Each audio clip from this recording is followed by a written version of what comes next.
Don't forget to subscribe to our channel and give this video a like if you enjoy it. Your support means a lot to us and helps the channel grow. Thank you so much. Let's begin. Chapter 1. Why does this even matter? Have you ever caught yourself standing on the threshold of an important decision, wanting to take a step forward, but hearing a question in your head, what will people think? And it doesn't seem like anything terrible, but it's precisely this question that paralyzes you, constrains you. Why does this happen? Why is the opinion of those around us so important? Actually, it's not a weakness, as many are used to thinking. It's an ancient mechanism ingrained in us by nature itself. In distant times, belonging to a group meant survival. Being banished meant condemning oneself to solitude, and therefore to death. The tribe decided everything. It provided food, protection, warmth. Any difference, any manifestation of otherness was a risk. Back then, everything was simple. If they didn't like you, you were out. Millennia have passed. We build cities, launch satellites into space, create artificial intelligence, but our psyche still lives in that primitive reality. It whispers, be like everyone else. Otherwise, you will be rejected. And so you stand there, trembling inside, afraid to do something wrong, not because it's dangerous, but because your subconscious doesn't distinguish that it's the 21st century now, not the times of mammoth hunting. You can live in a metropolis among millions of people. You may know that no one will deprive you of food for a strange hairstyle or unconventional thoughts, but your fear remains. It lives in the shadows, deep in your subconscious. Thousands, millions of people every day ask themselves the same question. What will they say about me? Afraid to dream, afraid to be themselves, afraid to be different. But let's think about it. Who are these people whose opinion we fear so much? Do we know them? Do we owe them anything? Why does their possible approval or condemnation become more important to us than our own life, our own dreams, our own desires? Yes, all these questions are not new, and perhaps you have asked yourself them hundreds of times. But why then is this fear of the opinions of others still here? When you begin to realize the nature of these thoughts, you begin to see your dependence on the opinions of others is not reality. It's an old phantom, an illusion. But to finally get rid of this illusion, you need to dig deeper. Because the fear of being ridiculed, condemned, rejected is not just a weakness. It's a system that comes from the distant past. A system that has been created by society for millennia. Chapter 2. The Mask of Approval. From our very first days, we begin to be taught not only to speak, walk, count, but also to be right. Smile when it hurts. Agree when you feel uncomfortable. Be a convenient child. Don't stand out. Don't interfere. Don't attract unnecessary attention.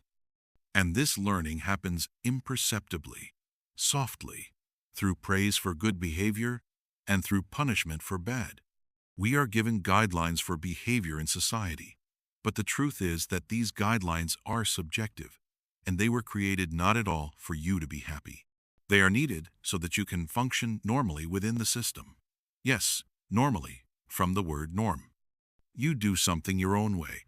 You are corrected. You express an unpopular opinion. You are condemned. And you learn. Being yourself is unsafe. Little you puts on the first mask, the mask of approval.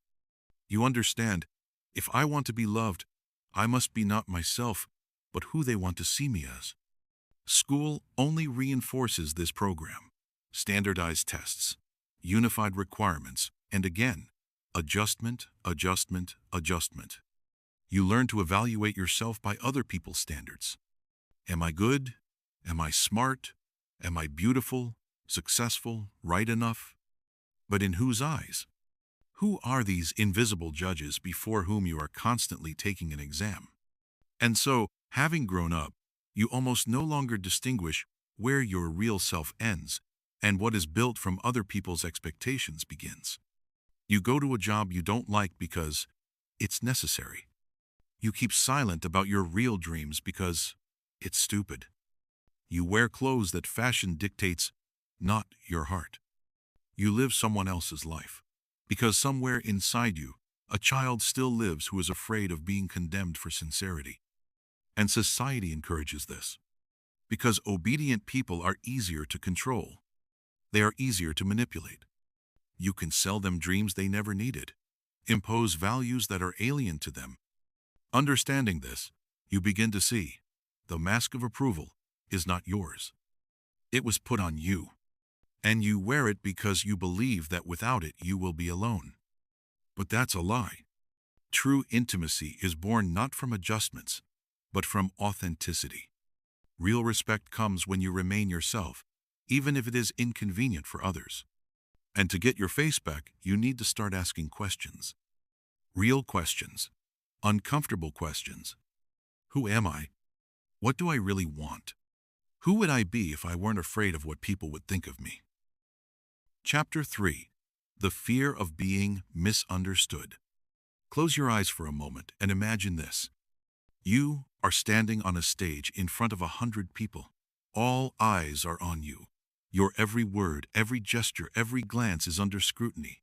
How do you feel? Your heart starts to beat faster. Your palms get sweaty. Your brain frantically searches for the right words just so you don't embarrass yourself. But in front of whom? These faces, these gazes, they are not just people. They are images in which the voices of your past are intertwined. Parents who said, "Don't do that. What will the neighbors think?" Teachers who repeated, "Be like everyone else. Don't show off." Friends who judged you for strange dreams or unusual interests. Since childhood, we learned that being different is dangerous. Being understood by everyone is a necessity. Deviation from the norm is punished by rejection. These lessons are imprinted on our subconscious deeper than we realize. They become filters of perception. We automatically interpret every glance, every word, through the lens of, do they approve of me or condemn me? And so you walk down the street and suddenly catch the eye of a passerby. What happens in your head? You instantly start scanning. Is everything okay with me? Do I look strange? Although in reality, that person most likely doesn't care about you at all. We have become hostages of these voices from the past. We have become puppets of our wounds. We are not afraid of the judgment itself, but of the pain we once experienced as small and defenseless children. But today, you are not that child anymore. Today, you have a choice. You can stop. You can ask yourself, what am I really afraid of? Afraid of being misunderstood? But is being understood by everyone a real goal? Didn't great ideas always start with someone going against the flow? Weren't great people initially misunderstood, strange, ridiculed? Understanding that the fear of being misunderstood is an echo of the past means taking the first step towards freedom. Not everyone has to understand you. Not everyone has to accept you. And that's okay. Your task is to understand and accept yourself, and the rest will come with time. Chapter 4. Societal Stereotypes. Pause for a moment. Take a deep breath and look closely at your dreams. Who do you want to be? What do you want to achieve? What kind of person do you envision when you think of your ideal self? Now ask yourself a more honest question, one we rarely dare to voice. Where did these dreams come from? Are they truly your own, born from your inner world? Or are they simply a script written long ago by others, by society, family, school, media? We grow up in a world governed by invisible rules, subtle but powerful. We're told, choose a respectable career, be successful, don't stand out too much, but also don't be invisible. We're shaped not through open force, but quiet expectation. If you don't match the standard, you're told, silently but surely, that you're falling behind, that you're failing, that you're less. When you chose your profession, how many times did someone ask, what makes you come alive? Versus, how many times did you hear, choose something safe, something stable, so you don't end up a failure? Even in the smallest things, how you dress, how you speak, what music you like, were those really your choices? Or were you guided by invisible templates, nudged into neat little molds until the mold became the identity? We live in an era of manufactured dreams, a time where aspirations are shaped by algorithms, advertising, and social pressure, where success is no longer a personal compass, but a public performance.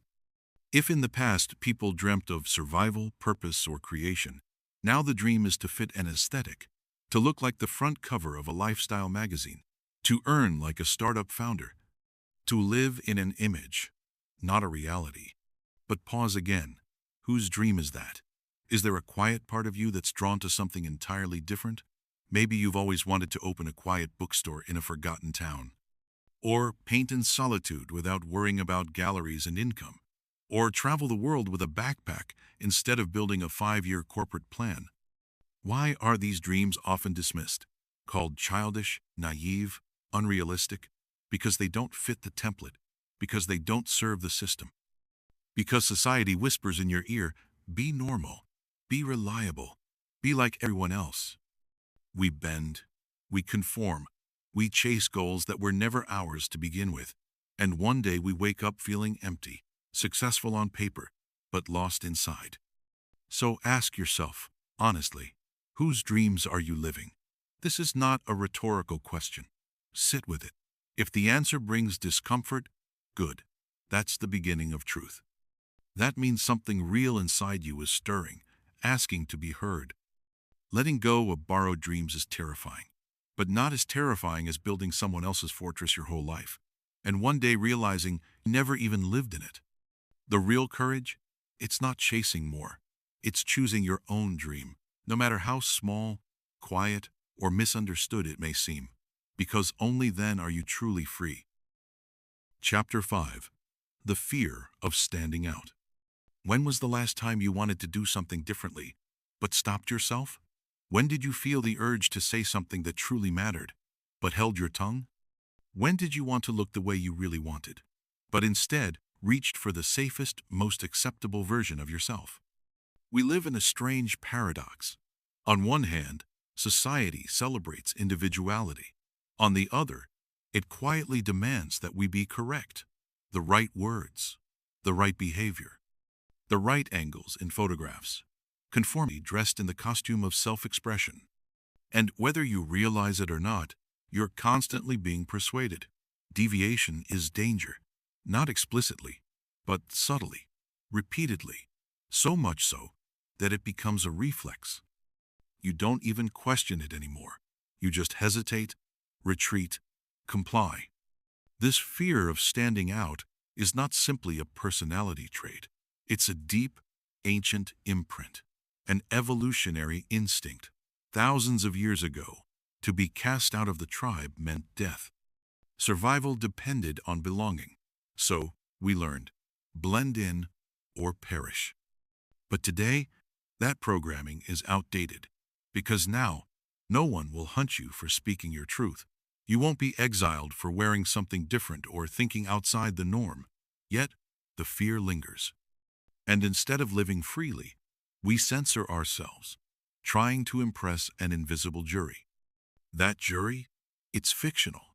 And here's the liberating truth. No one is watching you as closely as you think. Everyone is wrapped in their own insecurities, their own wounds, their own need to be accepted.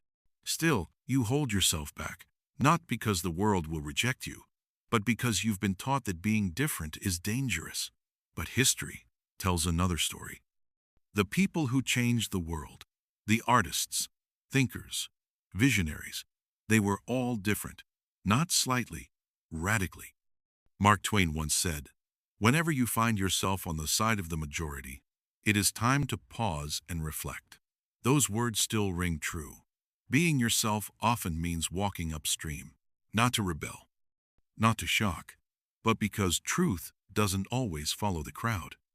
That said, there's a line worth remembering. Between authenticity and performance, between genuine individuality and the desperate need to appear unique. True difference doesn't scream for attention. It simply refuses to lie. So what does that mean for you? It means giving yourself permission to speak when your voice shakes, to look how you want, even if it doesn't fit the trend, to make choices that feel right, even when they seem strange to others. And it means understanding this. The goal isn't to be different for the sake of it. The goal is to be real, to live a life that belongs to you, not to a projection. Because at the end of the day, the only person you need to answer to, the only jury that matters, is the one inside you. Chapter 6. Uniqueness for the sake of uniqueness. Every day, the fear of judgment pushes us to create images designed to please others. We put on masks: the successful one, the cheerful one, the right one, the one who belongs. We become fluent in the language of approval. And with each passing day, the real me, the quiet voice underneath all the pretending, begins to fade. Until one day, you no longer know who you are. You're not a person. You're a collage of expectations, a reflection of what the world wanted from you, a walking template. And what's even more tragic, sometimes, in response to all this pressure, a protest is born, but not a deep return to self, not a quiet rediscovery. No, it's something louder, angrier, a desperate performance to prove, at all costs, that you are not like the rest. You've seen it. People who shout about their uniqueness, brandish it like a weapon, flash it in every direction even when no one's asking. They reject every rule, not because it violates their truth, but because it exists. Their rebellion becomes another kind of prison. Because blind protest is still a mask. It's just turned inside out. And often, this wild urge to be different comes from pain, from a childhood where every decision was corrected, every instinct punished, where love was given only in exchange for obedience, where survival meant erasing yourself. And so the adult grows up never having tasted true freedom, only control. And in trying to escape, they swing to the other extreme: destruction, addiction, chaos, denial. Not out of strength, but out of desperation. Not freedom, but the echo of captivity. But protest isn't the path to liberation. True freedom, real freedom, is quiet. It doesn't scream for attention. It doesn't need applause. It exists in the calm, steady knowledge of who you are. It lives in your ability to make choices from the center of your being, without needing to prove or perform. As the philosopher Jean-Paul Sartre once said, man is condemned to be free. But he added, freedom comes with responsibility. Responsibility to live your life, not the life you were told to live. And not the life you built in rebellion either. Your freedom is not in rejecting everyone and everything, and not in obeying blindly. Your freedom lies in rediscovering the person behind the performance, the soul beneath the script, and then simply living it. Not louder, not bolder, but truer. That is the courage of selfhood. To walk through the world in quiet alignment with who you are, not needing to be understood, not needing to be admired, just being. Chapter 7. The Inner Critic. At times, even after shedding the shackles of socially imposed stereotypes and resisting the temptation of artificial uniqueness, we discover yet another, perhaps the most insidious jailer, our inner critic. This relentless voice echoes in our minds, constantly evaluating, doubting, and devaluing our every action, every thought, every expression of self. Where does this uninvited advisor come from? It is an echo of the past, pieced together from fragments of parental remarks, school grades, painful comparisons with others, and ingrained memories of our own mistakes. Like an invisible censor, it filters our impulses, whispering warnings: don't be silly, don't stand out, you won't succeed anyway. It feeds on our fears and insecurities, growing stronger the more we allow it to control our self-perception. The inner critic can manifest in various ways. For some, it is a harsh and uncompromising judge, ruthlessly pointing out the slightest flaws. For others, it is a quiet but persistent voice of doubt, eroding self-confidence. It can drive us towards unattainable perfectionism, paralyzing us with the fear of error. It can constantly compare us to others, reminding us of imagined successes and our own perceived shortcomings. Interestingly, this inner voice can fuel both conformity and that very hysterical uniqueness we discussed earlier. Fearing to deviate from someone else's standards, we heed its warnings and hide our true essence. But sometimes, desperately trying to silence its reproaches, we swing to the extreme, trying to prove to the whole world, and above all to ourselves, that we are different, that we are special, even if this denial is destructive. Deep down, in both cases, lies the same insecurity, fueled by the inner critic. It is this inner voice that makes us feel constantly under scrutiny. Even when those around us are busy with their own affairs, we automatically replay scenarios of possible judgment in our heads, afraid of doing or saying something wrong. We become prisoners of our own internal judgments, projecting them onto others. As the Ralph Waldo Emerson said, "A man is what he thinks about all day long." If our thoughts are filled with self-criticism and fear, then that is how we will see the world and our place in it. Understanding the nature of our inner critic is the first step towards liberation. Recognizing that this voice is not a true reflection of us, but merely an echo of the past, allows us to begin to distance ourselves from its destructive influence. And then, perhaps for the first time, we can truly look at ourselves without prejudice and allow ourselves to be who we really are, without fear of internal or external judgment. Chapter 8. The Illusion of Attention. Each of us has caught the gazes of others, evaluating, judging, or encouraging, as if our every step, every word is weighed by someone else's eyes. Sounds familiar, right? But the truth is, no one thinks about you as much as you think they do. Let's figure out why. This phenomenon in psychology is called the spotlight effect, when a person feels that they are the center of attention, although in reality, this is not the case. We too often assign ourselves the role of the main character in other people's lives, but in fact, everyone is busy with themselves and their own experiences.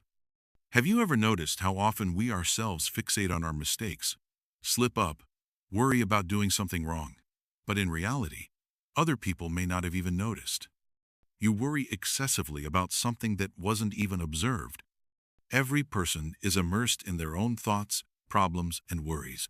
They don't remember how you looked, what you said, or how you behaved.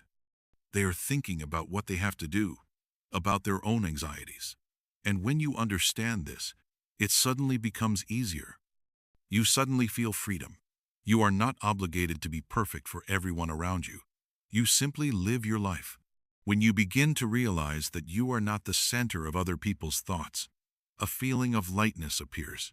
You stop dwelling for a long time on what others might think of you. You start paying attention to the real things, your goals, your inner world, relationships with loved ones, your worries, your concerns. These are just a reflection of your inner fears and insecurities.